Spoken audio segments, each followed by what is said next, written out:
ఈ తెలంగాణ రాష్ట్రంలో విచిత్రమైన పరిస్థితి. కాంగ్రెస్ బీజేపీ అలయన్స్ నడుస్తూ ఉంది.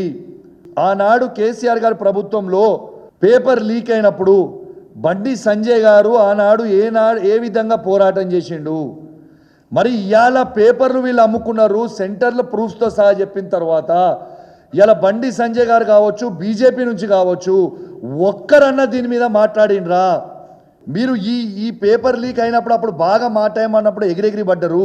ఇవాళ ఎందుకు మీరు మాట్లాడలేదు అంటే రేవంత్ రెడ్డి గారు, బండి సంజయ్ గారు ములాఖత్లో నడుస్తూ ఉన్నారు. ఇది వాస్తవం కాదా?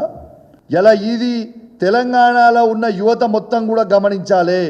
బీఆర్ఎస్ పార్టీ సైనికులుగా మేమే ఉన్నోళ్ళందరం కూడా మళ్ళీ మీకోసం పోరాటం చేసి ఇలా న్యాయం గెలిచేలాగా మేము కొట్లాడినాము తప్పితే మళ్ళీ ఇదే కాంగ్రెస్ పార్టీ వాళ్ళు అమ్ముకున్నారు, బీజేపీ పార్టీ వాళ్ళు రేవంత్ రెడ్డికి అమ్ముడు పోయిర్రు.